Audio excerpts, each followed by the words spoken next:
Arjun walked quickly through the park, holding his phone in one hand and a leather briefcase in the other.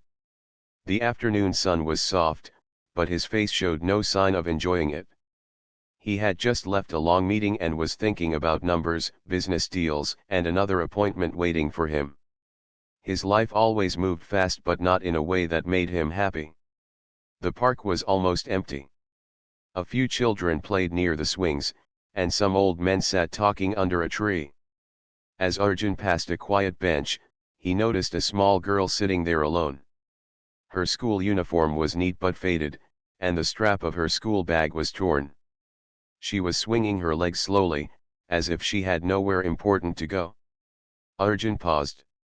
Something about the girl's calm face caught his attention. She looked no older than 8. She had bright eyes, yet there was a quiet sadness behind them. "Hello," Arjun said politely. "Are you waiting for someone?" The girl looked up and smiled, though her smile was thin, almost tired. "No, I just like sitting here after school." Arjun glanced at his watch. He was already running late, but something made him stay. "Do you need help? Are you hungry? I can give you some money." He pulled out his wallet without thinking, as if money could solve anything. The girl shook her head gently. "I don't need money," she said in a soft voice. "I just need a hug like your daughter." Arjun froze. Her words felt like an arrow to his heart. He closed his wallet slowly. What did you say?" The girl repeated calmly, "I just need a hug like your daughter." For a moment, Arjun did not know what to say. How did this child know he had a daughter? Perhaps she had seen the photo in his wallet when he opened it, a picture of Neha, his 10-year-old girl, smiling in her school uniform. Arjun felt an ache inside. He barely saw Neha these days. She studied at a boarding school far away. He told himself it was for her bright future, but deep down he knew it was because his work left no time for family. "Why do you say that?" Arjun asked carefully. The little girl looked at the ground. "Because I see fathers hug their daughters. It looks warm. I never get that now." Arjun wanted to ask more, but the girl stood up quickly, as if afraid of saying too much. "I have to go," she said. She picked up her torn bag and ran toward the park gate. "Wait!" Arjun called, but she didn't stop. She disappeared into the busy street outside. Arjun stood there for a long moment, his heart heavy. He had met many people in his life, rich clients, important leaders, strangers on the road, but no one had spoken to him like that. On his way home, the sound of traffic and the flash of city lights could not push away the child's voice. "I just need a hug like your daughter." That night, Arjun sat at his dining table alone. The servants served food, but he barely touched it. His wife had passed away years ago, and the house, though big and full of expensive things, felt empty. He thought of Neha. When was the last time he hugged her? He remembered dropping her at boarding school 6 months ago. She had cried and begged him to stay longer, but he left early to attend a meeting. He told her to be strong, to focus on studies. That memory now felt like a weight pressing on his chest. Who was that little girl in the park? Why did she speak with such honesty? And why did he, a man who could buy anything, feel completely helpless in front of her words? Arjun tried to sleep, but he kept turning in bed. Every time he closed his eyes, he saw her face and heard her soft voice. "I don't need money. I just need a hug like your daughter." At midnight, he got up and walked to his study. He looked at Neha's photograph on the desk. She was smiling, holding a small toy in her hand. Arjun touched the frame gently. "Have I given you enough love, Neha?" he whispered to himself. "Or have I been too busy chasing other things?" By morning, his mind was clear about one thing. He had to find that little girl again.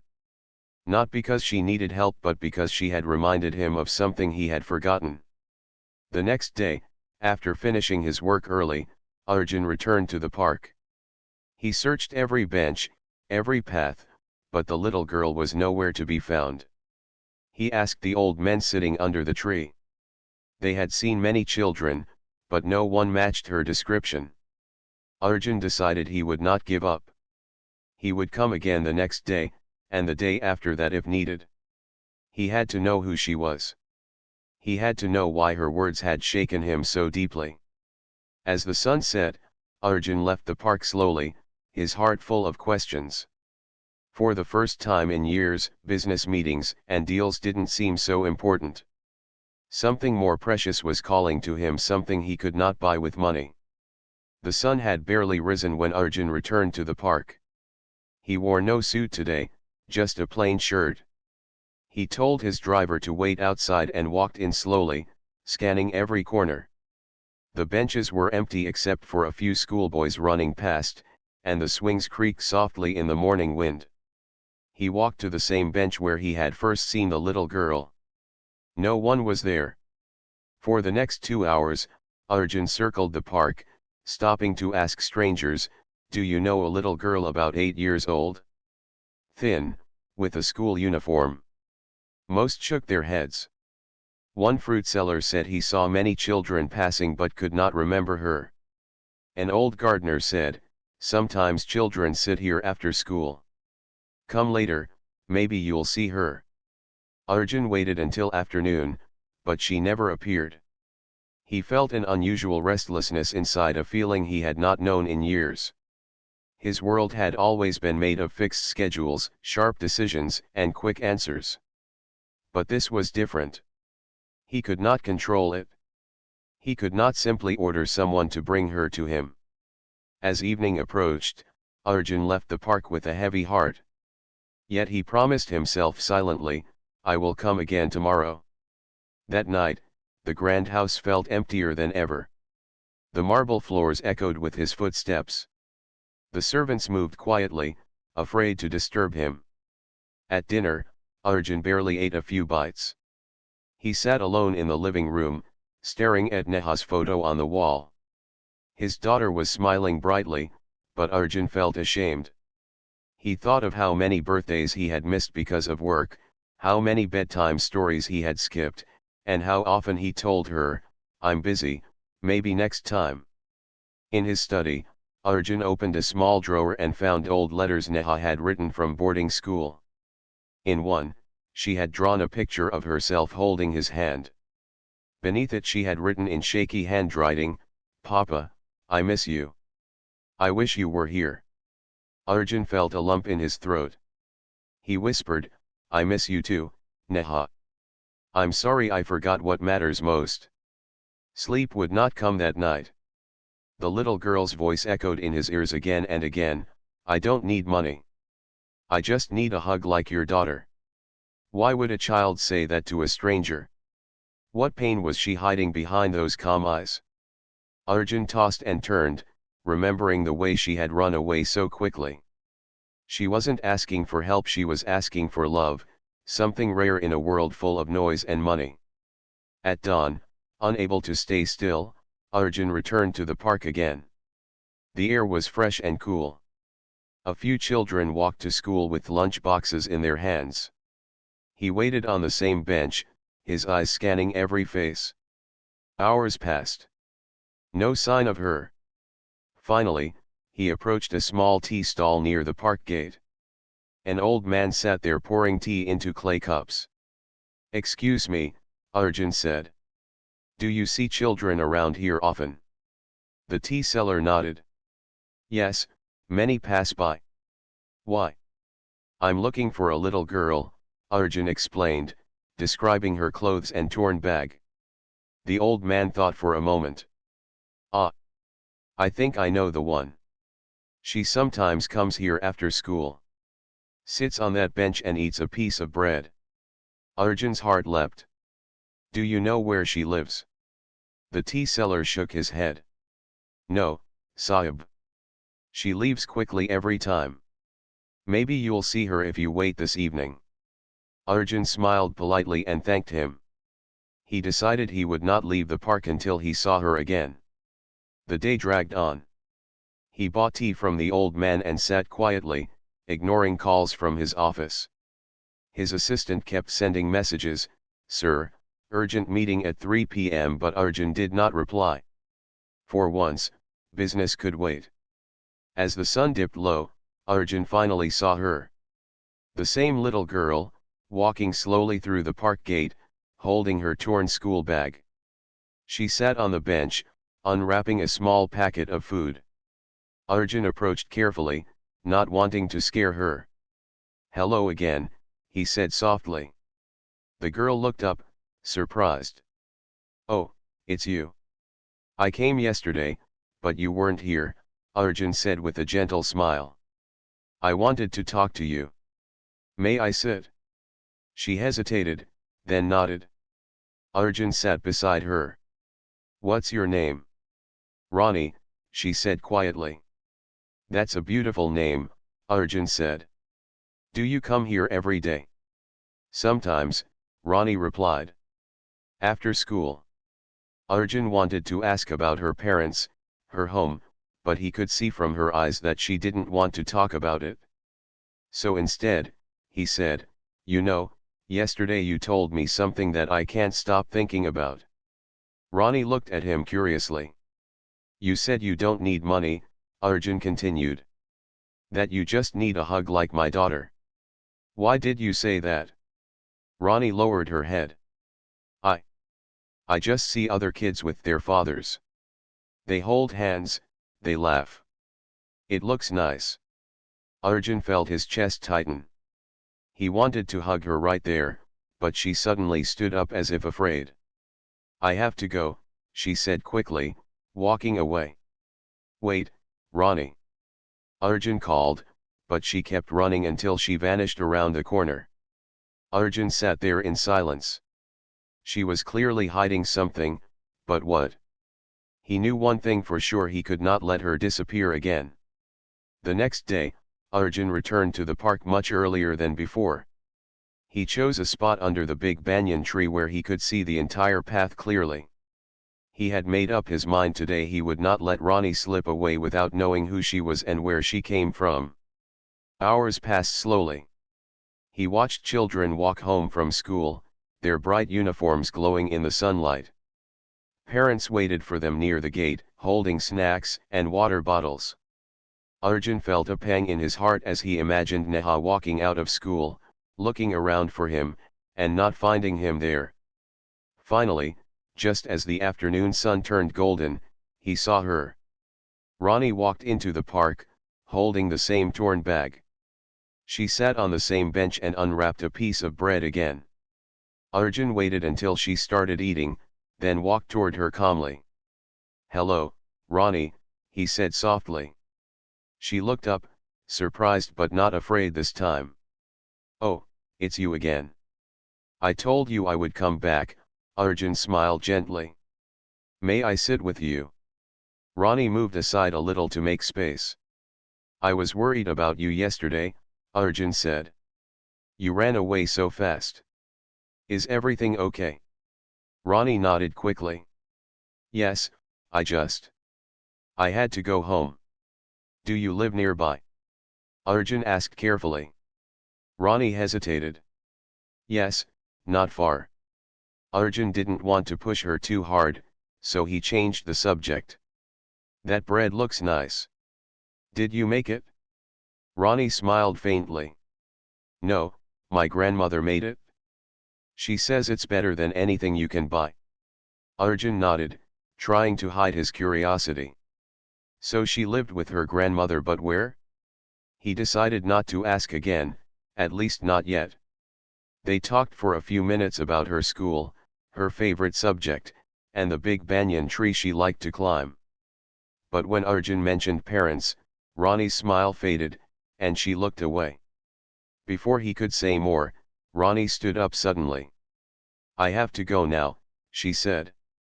"Let me walk with you," Arjun offered quickly. Ronnie shook her head. "No, it's okay. I know the way." And just like before, she hurried out of the park. This time, Arjun did not call after her. He simply followed her at a distance, careful not to be seen. Ronnie walked down a narrow lane behind the market, past small shops and rickshaws. She crossed a dusty road and entered a crowded street where houses were built close together, their walls cracked and paint faded. Arjun kept far enough behind so she wouldn't notice. At last, she stopped in front of a tiny house with a broken wooden door. An old woman sat outside on a stool, coughing softly. Ronnie ran to her and gave her the torn bag. The old woman smiled weakly, stroked Ronnie's hair, and took her inside. Arjun stood at the corner, watching silently. His heart felt heavy. So this was Ronnie's world, small, quiet, and struggling. He didn't need anyone to explain it to him. He could see everything in the way the walls leaned, in the way the old woman's thin hands trembled. Later, Arjun asked a shopkeeper nearby about them. The man said, "That's Ronnie and her grandmother. Poor child, she lost her parents in an accident 2 years ago. Her grandmother sells vegetables in the market. They barely earn enough for food." Arjun listened carefully. "Does anyone else take care of them?" The shopkeeper shook his head. "No, Sahib. They are alone. But Ronnie is a good girl, always smiling, always helping her grandmother. Never asks for anything." As Arjun walked back to his car, his mind was filled with mixed feelings. He had met many children in his life at schools, at charity events, but no one had touched his heart like Ronnie. She didn't ask for money, food, or gifts. All she wanted was love, a simple hug, something no amount of wealth could buy. That night, Arjun sat in his study again, staring at Neha's photograph. He thought about how Ronnie valued affection more than anything else, while he himself had been too busy chasing success to give that same affection to his own daughter. He whispered to the picture frame, "Neha, I promise I will change. I promise I will give you the love you deserve." The next day, Arjun decided to visit Ronnie openly. He bought a few storybooks and some fresh fruits, not as charity, but as a way to spend time with her. When he reached the small house, Ronnie was sitting outside, drawing pictures on an old notebook. Her grandmother looked surprised to see him but greeted him politely. "I met Ronnie in the park," Arjun said warmly. "She is a very bright girl. I thought I could read her some stories." The grandmother's eyes softened. "That would be kind, Sahib. She loves stories." Ronnie looked shy at first, but soon her face lit up when Arjun showed her the colorful books. She listened with wide eyes as he read aloud, sometimes laughing, sometimes asking questions. When it was time to leave, Arjun stood up and said gently, "I'll come again tomorrow, if that's all right." Ronnie nodded eagerly. "Yes, uncle. Please come." As Arjun walked back to his car, he realized something: this little girl had already changed him. She was teaching him a lesson without even trying. Love is not about giving things, but about giving time and heart. Arjun kept visiting Ronnie every afternoon. Sometimes he read her stories, sometimes they played little word games under the shade of the old tree near her house. Her grandmother always welcomed him with a gentle smile, though she spoke little. Day by day, Arjun saw how hard their life was.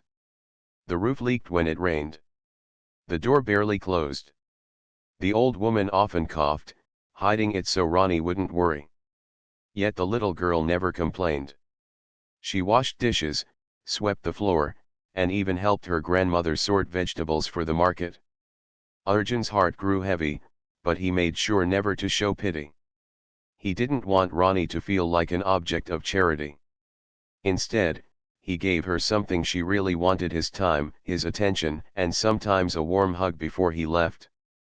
One evening, as Arjun walked into the park, he found the bench empty. He waited, but Ronnie didn't come. After an hour, he decided to check her house. When he reached there, he saw the door half open and heard low voices inside. He knocked gently. Ronnie came out, surprised but happy to see him. "Uncle, you came early today." "Yes," Arjun smiled. "I didn't see you in the park." "My grandmother is not well," Ronnie said softly. "I stayed home to take care of her." Arjun felt worried. "Can I come in?" Ronnie nodded. Inside, her grandmother was lying on a cot, looking pale. Arjun spoke kindly to her and offered to call a doctor. At first, she refused, saying they couldn't pay. But Arjun insisted, "Don't worry about money. Let me help." The doctor came quickly and gave medicines, saying she needed rest and good food. Arjun quietly left some money on the table for medicines, but when Ronnie saw it, she shook her head. "Uncle, I told you before, I don't need money." Arjun knelt down to her level and smiled. "This isn't just money, Ronnie. It's care. Just like a hug, but for your grandmother." Ronnie looked at him for a long moment, then nodded slowly. The next day, Arjun came earlier than usual to check on them. Ronnie was outside, drawing pictures in her notebook. When she saw him, she quickly closed the book. "What are you drawing?" Arjun asked. "Nothing," Ronnie replied, trying to hide the notebook behind her back. "May I see?" Arjun asked gently. Ronnie hesitated, then slowly gave him the notebook. Inside were simple pencil sketches of her grandmother, of the park bench, and of Arjun himself reading a storybook to her. On the last page, Arjun saw something that made him pause. It was a small drawing of a girl hugging a man with the words, "I wish I had a papa too." Arjun's chest tightened. He looked at Ronnie, who had turned away shyly. "You draw very well," he said softly. "This is beautiful." Ronnie murmured, "It's just a dream picture. My papa is in heaven now." Arjun gently closed the notebook and handed it back. "You know, dreams are special. They tell us what our hearts really want." Ronnie looked up at him with bright, honest eyes. "Uncle, do you hug your daughter like this?" The question hit Arjun like a wave. He swallowed hard. "Not as much as I should," he admitted quietly. "But I'm learning." Later that evening, when Arjun left their home, he felt something deep stirring inside him. He realized that Ronnie was giving him more than he was giving her. She was teaching him to love without conditions, to value moments over money. The next few days, Arjun visited often. He brought fresh fruit for the grandmother and more books for Ronnie. He repaired their broken door through a carpenter friend, saying it was a gift from someone kind so they wouldn't feel uncomfortable. One afternoon, while waiting in the park, Arjun found a small folded paper on the bench where Ronnie usually sat. Curious, he opened it. The writing was childish and uneven. "Dear God, please send someone to hug me every day. I miss my papa. I don't want toys or sweets. Just someone who loves me." Arjun held the note in his hand for a long time. It wasn't written for him, yet it felt like it was meant for him. His eyes grew moist as he carefully folded it and placed it in his pocket. That night, he sat in his study staring at Neha's photo again. "What kind of father have I been?" he whispered. "If a child who isn't mine needs love so badly, what about my own daughter far away at boarding school?" The thought stayed with him until morning. For the first time in years, Arjun called the school principal and said, "I'm coming this weekend. I want to spend time with my daughter." As he hung up, his heart felt lighter. Ronnie had reminded him of something precious. Love isn't something to be delayed. It must be given now, every day, while there's still time. Arjun woke up early the next morning, feeling different. For years, his life had followed the same pattern: long meetings, endless phone calls, late nights in his study. But now his thoughts were no longer about deals and profits. They were about Neha and about Ronnie, the little girl who had changed the way he saw the world. Before leaving for work, Arjun called Neha at her boarding school. When she heard his voice, she was surprised. Papa? You never call in the morning. Arjun smiled. I know, beta. I just wanted to hear your voice. I'm coming to see you this weekend. There was a long pause, then an excited laugh. Really? You promise? I promise, Arjun said warmly. And this time I won't rush away. When he ended the call, his heart felt lighter than it had in years. Later that day, Arjun drove to the market where Ronnie's grandmother sold vegetables. He saw her sitting on a low stool, arranging green beans carefully even though her hands trembled.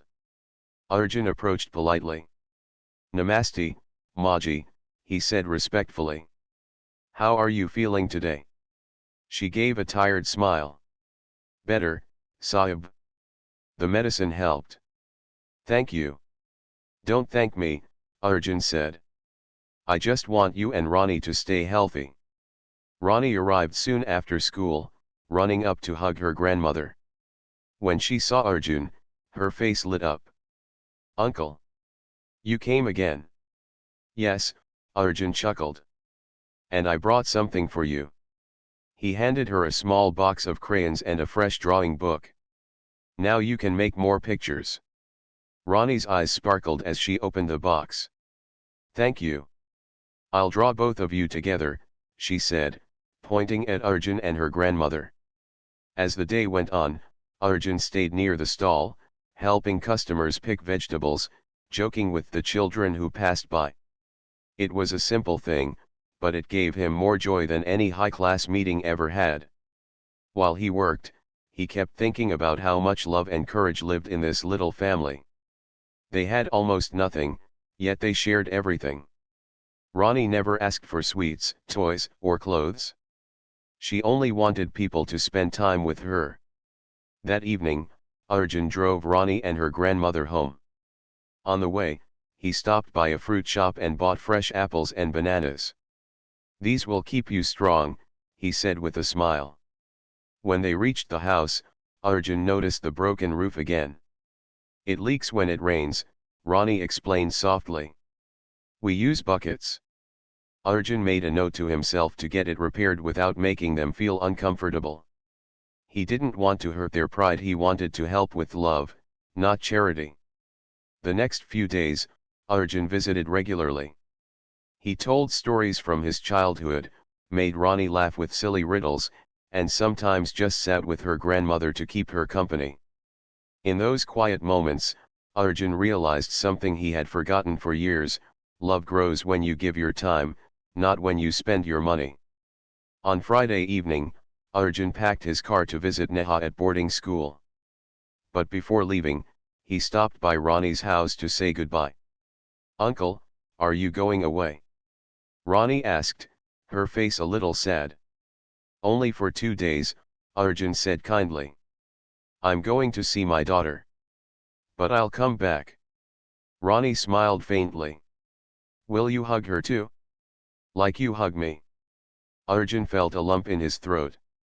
He knelt down and said softly, Yes, Ronnie. I'll hug her and tell her how much I love her. Thank you for reminding me. The next morning, Arjun reached the boarding school.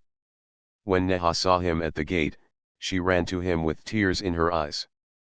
Papa, she cried, hugging him tightly.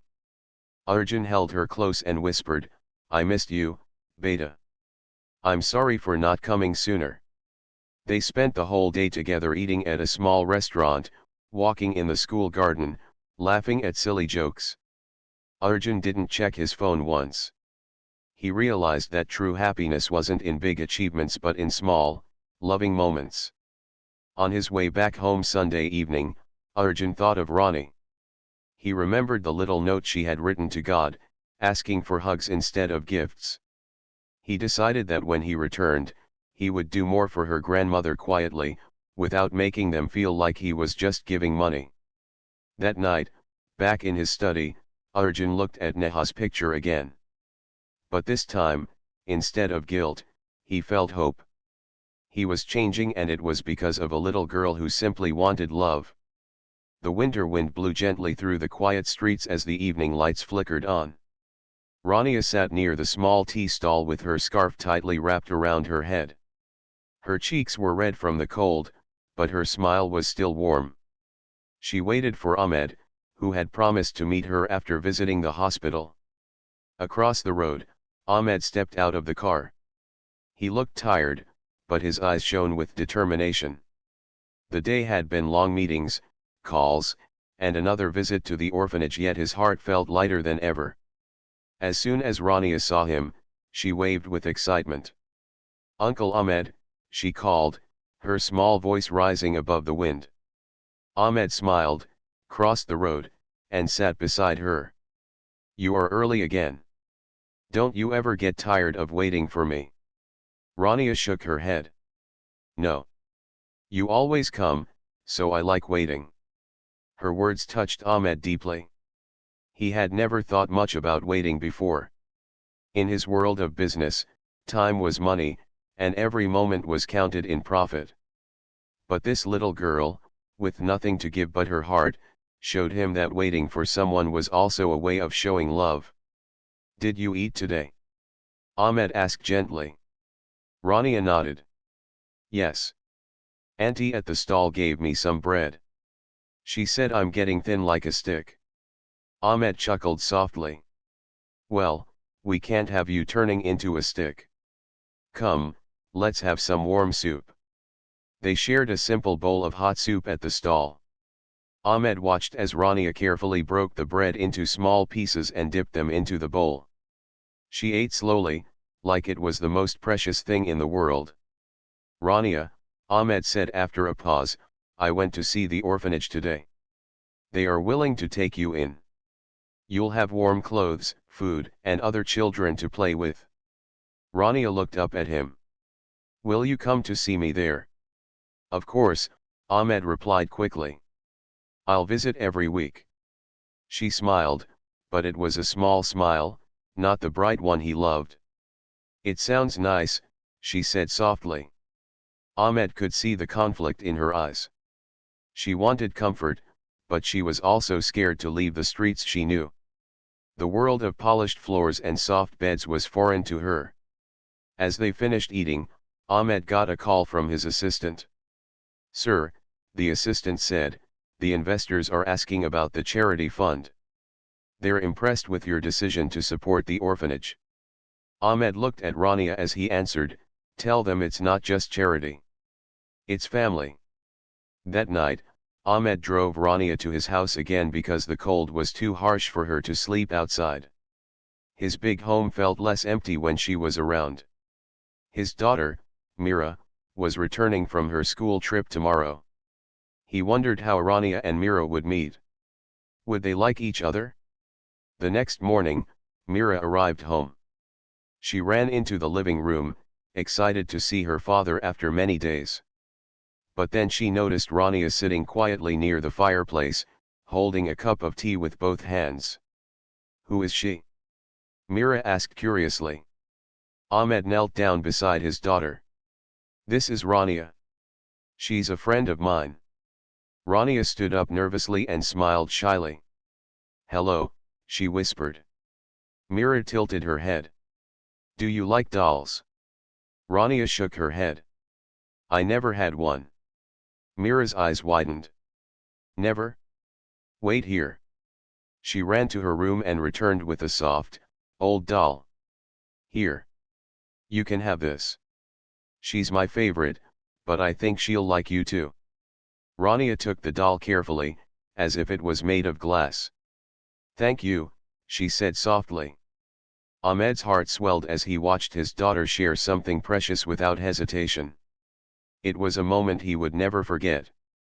That evening, all three of them sat together, laughing as Mira told stories from her trip. Rania listened closely, her eyes shining with admiration. For the first time in a long while, Ahmed felt his home was truly alive. Later that night, after Mira went to bed, Rania whispered to Ahmed, "Uncle, your house is warm. And your daughter is kind. But I still like when you hug me.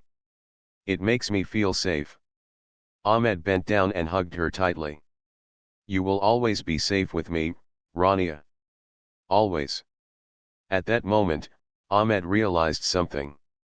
Money could build houses, buy food, and even open orphanages. But only love, simple, human love, could fill an empty heart. The next day, Ahmed announced a new project at his office, not just funding one orphanage, but creating small homes across the city for children like Rania. Homes filled with care, not just charity. When he told Rania about his plan, her eyes sparkled. "Will you hug all the children too?" she asked with a giggle. Ahmed laughed.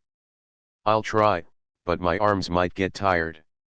For the first time, Ahmed was not thinking about profits or deals. He was thinking about children, about laughter, about love. And deep inside, he knew his life had truly changed. The sun rose gently over the city, casting golden light over Ahmed's large home. Today felt different. For the first time in months, Ahmed was not rushing to a meeting or answering urgent calls. Today, his heart was full of warmth and purpose. Rania sat on the balcony, her small legs dangling over the edge, holding the soft doll Mira had given her. She smiled as the morning breeze played with her hair. She felt safe, loved, and at home, feelings she had rarely known in her short life. Ahmed came out with 2 cups of warm milk. "Good morning, girls," he said softly, handing one cup to Rania and the other to Mira. Mira sipped her milk and looked at Rania. "You're staying here for a while, right?" Rania nodded shyly. "Yes, Uncle said I can stay as long as I want." Ahmed smiled. "And you can always come here, even if it's just to play or have tea. You're part of our family now." Rania's eyes glistened. She had never thought someone could say these words to her. She hugged the doll tightly and whispered, "Thank you, Uncle. Thank you for everything." Later that morning, Ahmed took both girls to the park where he had first met Rania. The old banyan tree stood tall, and the bench where their friendship had begun looked the same. Children played around them, laughing and running. Rania ran ahead and sat on the bench. Ahmed sat beside her and held her hand gently. "Do you remember when we first met here?" he asked. Rania nodded. "I told you I wanted a hug like your daughter." Ahmed smiled and pulled her into a warm hug. "You taught me something very important that day, Rania. Love is more powerful than anything else." Mira joined them, hugging both Ahmed and Rania. "Papa," she said softly, "I think Rania is our family too." Ahmed's heart swelled with pride and happiness. The little girl who had once needed love more than anything had now found a safe, caring family. And in giving love to her, Ahmed had learned to be a better father to Mira as well. When they returned home, Ahmed called Rania's grandmother. "Maji," he said warmly, "come visit us today. You don't have to worry about anything. Just enjoy your time." The grandmother arrived, leaning on her cane, but her eyes lit up as she saw Rania safe and happy. Ahmed helped her sit comfortably and served tea and biscuits. For the first time, she felt that someone cared for them without expecting anything in return. As the afternoon passed, Ahmed sat back and watched the girls play in the garden. Rania laughed freely, chasing Mira around the lawn. For the first time, he realized that happiness did not come from wealth, cars, or success. It came from simple moments like these hugs, laughter, and shared time. That evening, Ahmed called his office to inform them that he would be working differently from now on. "I will continue my work," he said, "but my priorities have changed. Family and love come first. Everything else will follow." His assistant was surprised but agreed quietly. Ahmed didn't need validation. His life had already transformed, and he felt complete in a way money could never give. Later, as the sun set, Ahmed, Rania, and Mira sat together on the balcony. The sky was painted in shades of orange and pink. Ahmed pulled both girls close, one on each side. "Do you know something?" he said softly. "Meeting Rania has changed me. I learned that love cannot be bought. It must be given freely, with your heart. And today, I promise to never forget that. Rania leaned against him and whispered, "Thank you, uncle. You hug like my papa would." Ahmed smiled and kissed her forehead. "And I promise to hug you and Mira every day, as much as you need." Mira held her father's hand tightly. "Papa, I like it when our family is together like this." Ahmed looked at the two girls and realized he had everything he ever wanted: love, warmth, and happiness. His heart, which had been empty for so long, was now full. That night, Ahmed sat in his study for a moment, looking at the first photograph of Mira he had carried in his wallet. Beside it, he placed the small drawing Rania had made of him and her hugging. Both reminded him of how far he had come from a man chasing money to a man learning the true meaning of love. He whispered quietly to himself, "I thought I had everything, but I was missing this." The story of Ahmed and Rania was no longer just about two lives meeting in a park.